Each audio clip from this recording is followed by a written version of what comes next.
June 27th, 1994.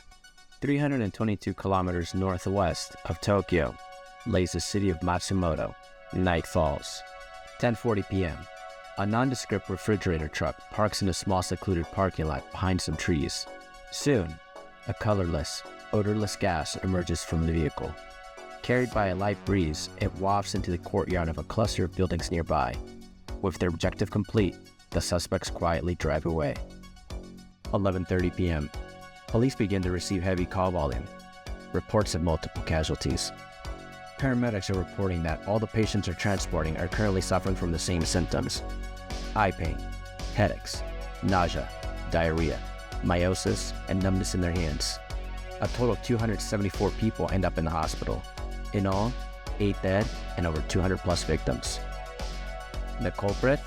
A nerve agent called sarin gas, and the opening salvo by the Aum Shinrikyo Doomsday cult. This is how a Doomsday cult almost brought Japan to its knees. Like all stories, we must first start from the beginning. It's 1984, and the Japanese bubble economy is in full swing. City pop dominates the airwaves. Consumer electronics are becoming widespread, and neon lights proliferate among the ever-growing city skylines. It's amidst this backdrop that Ishoko Asahara, born Shizu Matsumoto, decides to hold yoga and meditation classes from his humble one-bedroom apartment in Tokyo's Shibuya ward. Founding Aum Shinrikyo, translated as Heavenly Sage Association, it steadily grew in the following years. Its target audience were a considerable amount of influential people, from graduates in Japan's elite universities and bureaucrats to even personnel in the Japanese Self-Defense Forces and Tokyo Metropolitan Police, earning the group a nickname, Religion for the Elite. With considerable amount of members by 1987, it changed its name to Aum Shinrikyo, translated as Supreme Truth. In 1989, the Tokyo Metropolitan Government granted the group official religious corporation status. This was a major turning point for the group. This official status granted them significant perks, such as massive tax breaks and what amounts to de facto immunity from official oversight and prosecution. What this means is that after a group is recognized, the government isn't allowed to investigate a group's religious activities or doctrine. The Japanese religious corporation law is so broadly interpreted that it covers everything a religious group does up to and including for-profit corporate activities. And while this obviously does not mean it could do anything illegal, in practice, police and the government's reluctance to investigate these religious groups gives the group the ability to move and do as it wishes. The designation paid off in spades. Its net worth grew from about 430 million yen, or approximately $2.9 million US today, when recognized in 1989, to more than 100 billion yen, or approximately $678 million US today, by 1995. It was later revealed that the group aggressively lobbied the Japanese government to be recognized as an official religious group. From picketing the offices where its application was being processed, to stalking and lobbying individual politicians, no religious group had so aggressively lobbied to become officially recognized like Aum Shinrikyo. Soon after being granted status, it went from a few dozen members to over 50,000 by 1995, and from one office in Tokyo to over 30 branches in over 6 countries. This did not go unnoticed, however. Enter Yokohama lawyer Sakamoto Tsutsumi. Mr. Sakamoto was known as a prominent anti-cult lawyer. He had represented families in a class action lawsuit against the Unification Church. Planning to do the same public relations campaign against the Aum Shinrikyo, he began representing the anti-Aumu groups. The groups were formed by victims of assault and harassment who were often family members of the recruits, who either refused to join, wished their loved ones to leave, and/or were members themselves who wanted out. They detailed incidents of stalking, verbal and physical abuse by recruits, and even kidnappings. The public relations campaign, in which victims detailed the complaints they had against the cult, victims argued they were lured in by deception and forced to stay by any means necessary. Similar to the Unification Church campaign, the Herculean effort was beginning to take shape. Seeing the writing on the wall, the cult tried to negotiate with Mr. Sakamoto, knowing fully that if a judge ruled against the group, they would either be bankrupted or potentially destroyed. One way they were conning people were doing something called spiritual sales, in which they would sell religious items at inflated prices to members of the cult. This would oftentimes financially strain the households of members or even bankrupt them. However, negotiation efforts with Mr. Sakamoto and his team failed, and come late October 1989, TBS, otherwise known as Tokyo Broadcasting System Television, had taped an interview with Mr. Sakamoto talking about his efforts against the cult. In a strange twist, the network betrayed Mr. Sakamoto and secretly showed the tape to cult members without telling him, intentionally violating the network's own protection of sources policy. The interview, naturally, would be damaging to the image of the cult and its finances. Not wanting a repeat of the Unification Church's lawsuit, they pressured the network to cancel the broadcast of the interview, and they decided they needed to act forcefully. 3 a.m., November 5th, 1989. Several Aum Shinrikyo members, under the cover of darkness and clad in all black, located and entered Sakamoto's apartment in Yokohama, Japan. The lawyer had forgotten to lock one of his doors.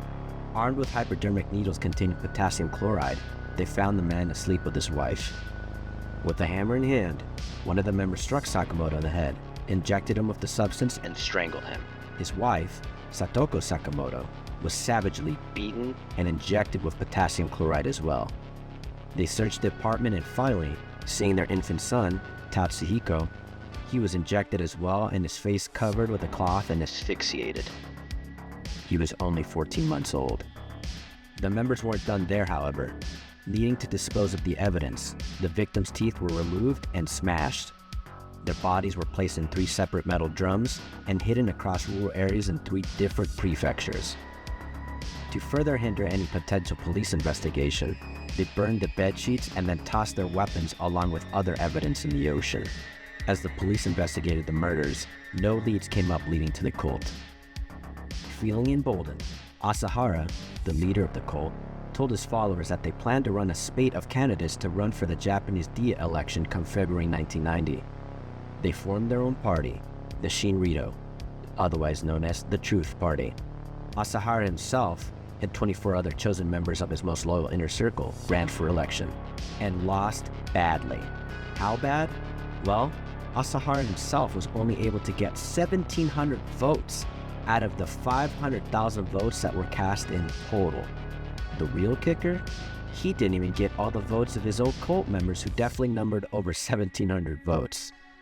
As you can imagine, Asahara was furious. As later reports indicate, this would be a turning point in the group's history that changed how the group operated and turned them into an even more dangerous organization. It wouldn't be long before they got to work. Before I continue, we must first understand the motivations behind Aum Shinrikyo and the origins behind those motivations. What originally started as a yoga and meditation class began to morph into something more sinister.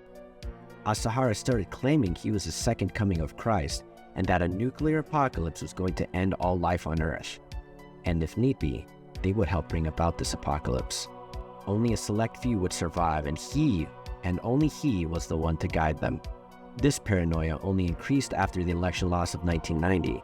However, they would go down a path that would change the future of Japan forever. Just a little over a month after the loss in the elections for the Japanese Diet, Aum Shinrikyo began their first foray into CBW, chemical and biological weapons. April 1990. Modifying 3 different trucks, they attached an industrial sprayer and loaded canisters of botulinum toxin spray, commonly known as Botox, a highly potent neurotoxin produced by the bacterium Clostridium botulinum, and targeted 2 U.S. naval bases at Yokohama and Yokosuka. They also targeted Narita Airport, the Japanese Diet Building, and the Imperial Palace, and including the headquarters of a rival religious group. Luckily for everyone involved, the attempt failed. They had tried harvesting Clostridium botulinum, the bacterium from which Botox comes from so they collected at the Tokachi River in Hokkaido. Fortunately for the general population, they were unable to isolate what they needed. This, however, did not deter them.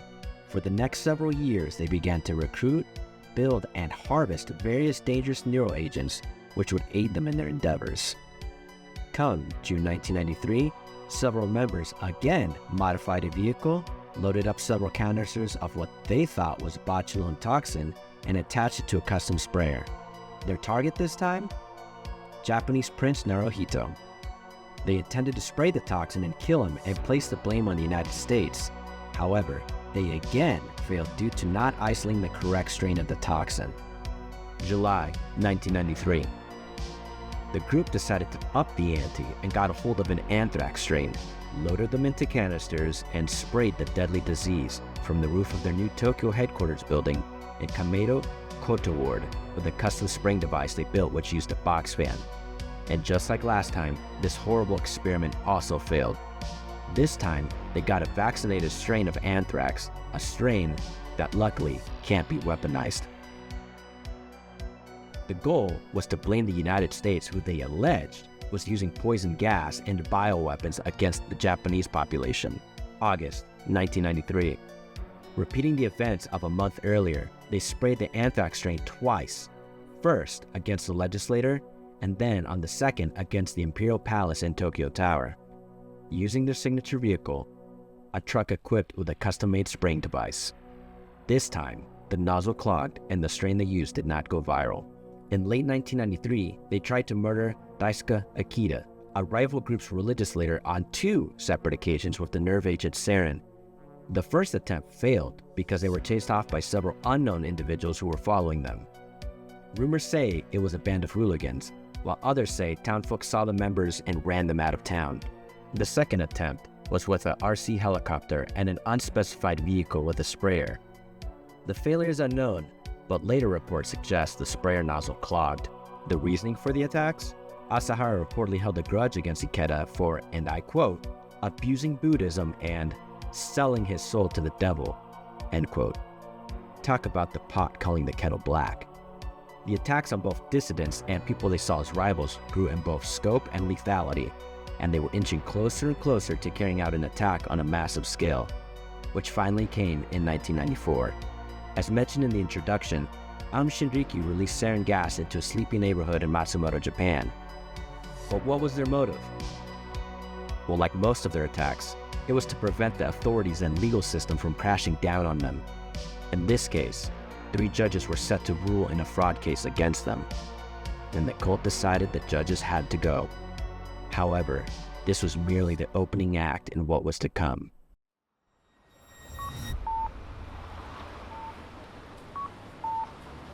March 20th, 1995.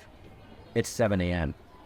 The bustle and population of the city begins to ramp up as over 3 million workers and students commute in from the neighboring prefectures and neighborhoods.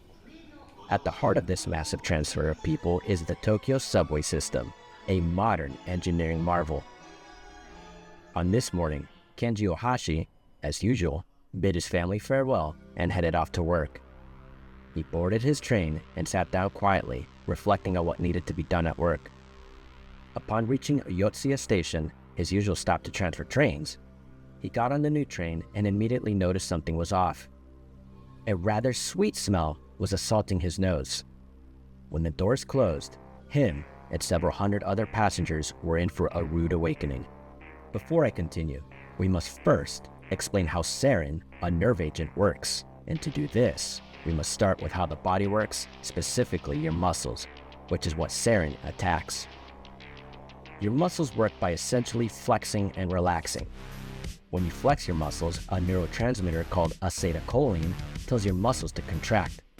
And the opposite happens when you relax, which means acetylcholine has to be removed. And that's where acetylcholinesterase, an enzyme, breaks it all down and allows for your muscles to relax. Every breath you take, every step you take, every blink you do, and every beat of your heart is a muscle flexing and relaxing. This process is happening millions of times a day. Now, sarin throws a wrench in all of this. It essentially stops acetylcholinesterase from removing and allowing your muscles to relax. So your muscles will continue to tense up and tense up and tense up. So everything from your heart to your eyes to your arms, everything becomes rigid and your muscles get exhausted without relief. And the pain is unbearable. If this continues, well, you know the rest. What's so dangerous about sarin is that it's odorless. colorless, and evaporates very quickly, so it can easily enter your lungs and do damage. Well, that morning, 5 members of the cult, carrying plastic bags covered in newspaper, made their way to the Tokyo subway. They boarded their assigned trains, and when the time came, dropped their deadly payload and punctured their bags with specially sharpened umbrellas, releasing the toxin onto the floor. That day, they attacked 3 different train lines: the Marunouchi line, the Chiyoda line, and the Hibiya line. 2 were assigned to the Chiyoda line: Ikuo Hayashi and Tomomitsu Nimi. Hayashi completed the deadly act, and Nimi was his designated getaway driver. At 7:48 in the morning, Hayashi boarded the southbound train at Sendagi Station. When the train was approaching Shin Ochanomizu Station, about 3 stops later, he managed to puncture only 1 of the 2 bags and quickly exited the train. The sarin slowly released until it was noticed and removed by station attendants about 4 stops later at Kasumigaseki Station. 2 of the attendants died of exposure. 1 station later at Kokai Gijudomai, the train was stopped, evacuated, and cleaned. Kenichi Hirose and Koichi Kitamura were assigned to release 2 sarin packets on the westbound Marunouchi line, destined for Ogikubo Station. Hirose took several trains and got to Ikebukuro Station, bought some newspaper to cover the packets in, and boarded the train. As the train was arriving at Ochanomizu Station, he dropped the payload, quietly said an Aum Shinrikyo mantra, and punctured both packets. He did so with so much force he bent the tip of the sharpened umbrella, managing to accidentally poison himself in the process. He quickly deboarded and was able to administer himself an antidote that was stored with the getaway driver Kitamura. It took a full 19 stops before 2 injured passengers were carried out of the train in which the sarin was located. One of these was luckily the only fatality from this specific attack. A station attendant found the sarin packs and removed them, but the floor was still soaked in the deadly nerve agent. It wouldn't be until just shy of 9 o'clock in the morning before the train was taken out of service. This specific attack led to 1 death and 358 people seriously injured. Masato Yokoyama and Kiyotaka Tonozaki targeted the Ikebukuro-bound train on the Marunouchi line. They also stopped to get some newspaper to cover the sarin packs in and headed to Shinjuku Station. Before heading to the trains, Yokohama put on a wig and fake glasses he had prepared beforehand. Blending in, he walked up to the platform and boarded the train at 7:39 a.m. on the dot. Just as the train was arriving to Yotsuya Station, he awkwardly tried puncturing the sarin packs, but only managed to puncture 1 of them. However, it was a small hole, so the deadly nerve agent slowly leaked out. Yokohama quickly deboarded and fled with his driver. It was at this time that Kenji Ohashi would board the train and witness firsthand what a sarin attack looked like.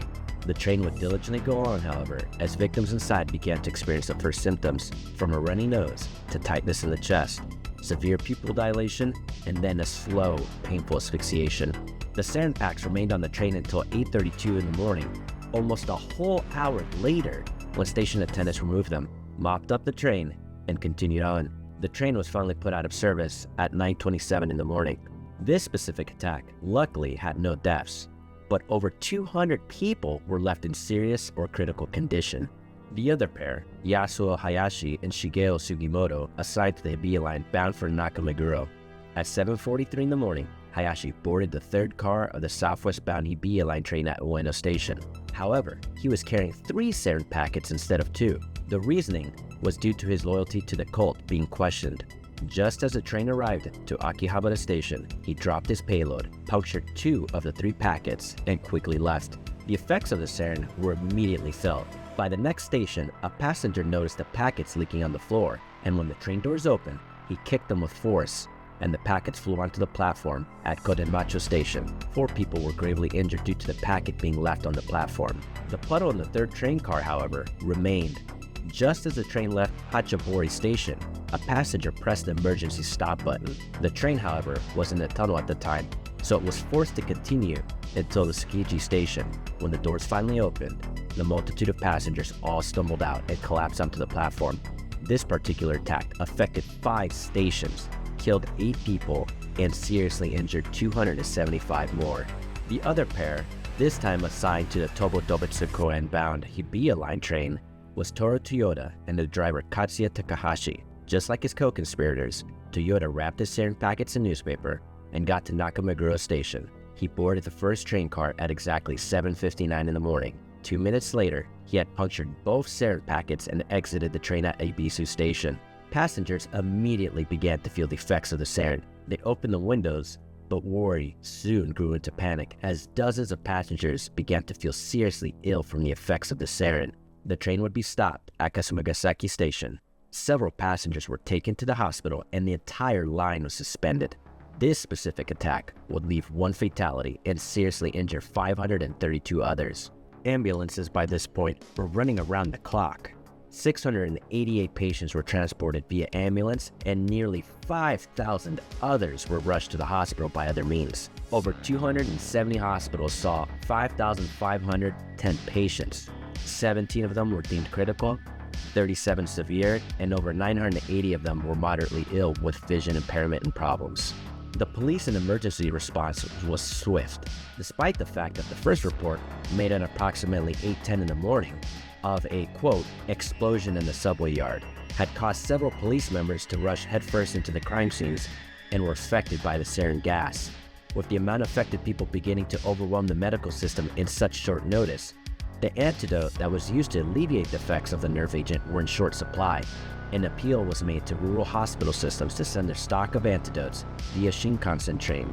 Suzuki workers, a drug wholesaling company, collected them and rushed them to the hospitals. The news soon became national. Upon hearing this, an Osaka medical company sent emergency medical supplies without being prompted or asked to. The police, seeing the scale of the attack, and immediately requested help from the Japanese ground self-defense forces. Several platoons were dispatched who specialized in chemical agents to assist the Tokyo Metropolitan Police. They assisted in cleaning up both the affected trains and platforms and even provided security as the investigation unfolded of what exactly happened. As the country came to grips with the worst attack on Japanese soil since World War II, the police were already investigating various crimes the cult had been connected to, from murdering a journalist in Hokkaido to the sarin gas attack in Matsumoto. The law had finally caught up with Asahara and his inner circle. The police and the military raided various Aum Shinrikyo facilities, arresting members and leaders alike.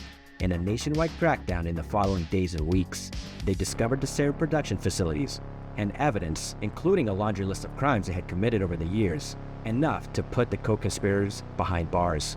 Asahara was finally found and he was put in jail, and he was hung on the 6th of July, 2018, along with 6 other co-conspirators. Today, Japan, despite having lived through such dark days, continues to move forward, such a society adapting by removing trash cans from public, and emergency services and intelligence apparatuses working in conjunction to prevent another tragedy from occurring like the one in 1995. As for the cult, they've rebranded, now under a new name, Aleph. And who knows, maybe things have changed. Or maybe they're still under the spell that Shoko Asahara left behind. One thing's for sure, they're still out there, recruiting, and they're gaining popularity.